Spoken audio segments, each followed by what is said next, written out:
Well, it's a little afternoon, so good afternoon.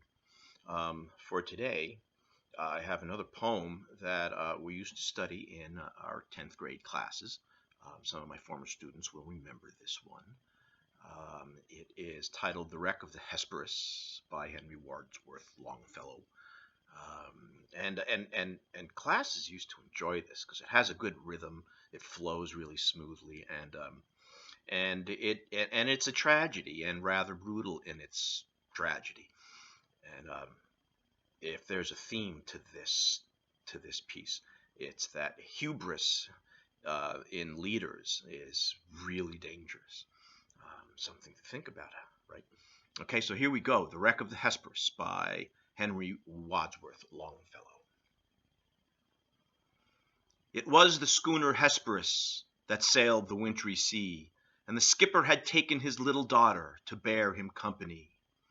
Blue were her eyes as the fairy flax, her cheeks like the dawn of day, and her bosom white as the hawthorn buds that ope in the month of May.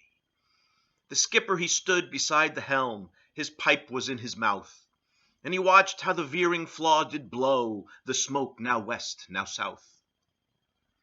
Then up and spake an old sailor, had sailed to the Spanish main.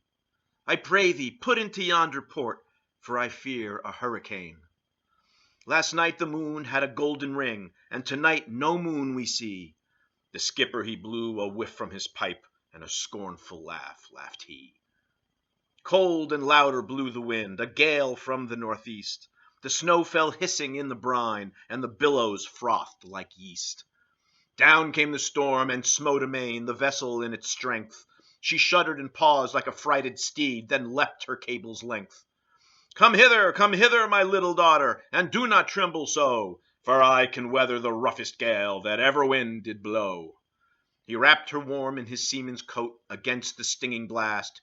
He cut a rope from a broken spar, and bound her to the mast. "O father, I hear the church bells ring, oh say, what may it be?"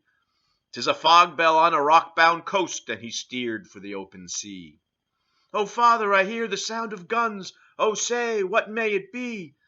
"Some ship in distress that cannot live in such an angry sea." "O father, I see a gleaming light, oh say, what may it be?" But the father answered never a word, a frozen corpse was he.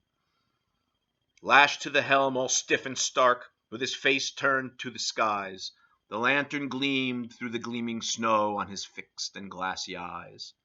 Then the maiden clasped her hands and prayed that saved she might be, and she thought of Christ who stilled the wave on the lake of Galilee.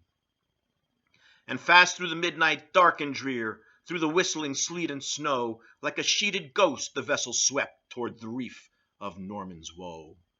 And ever the fitful gusts between, a sound came from the land. It was the sound of the trampling surf on the rocks and the hard sea sand. The breakers were right beneath her bows, she drifted a dreary wreck, and a whooping billow swept the crew like icicles from the deck. She struck where the white and fleecy waves looked soft as carded wool, but the cruel rocks they gored her side like the horns of an angry bull. Her rattling shrouds, all sheathed in ice, with the masts went by the board. Like a vessel of glass she stove and sank. Ho, ho, the breakers roared. At daybreak on the bleak sea beach a fisherman stood aghast to see the form of a maiden fair lashed close to a drifting mast. The salt sea was frozen on her breast, the salt tears in her eyes, and he saw her hair like the brown seaweed on the billows fall and rise. Such was the wreck of the Hesperus in the midnight and the snow. Christ save us all from a death like this on the reef of Norman's Woe. I'll have something a little cheerier for you tomorrow. Have a great day, everybody.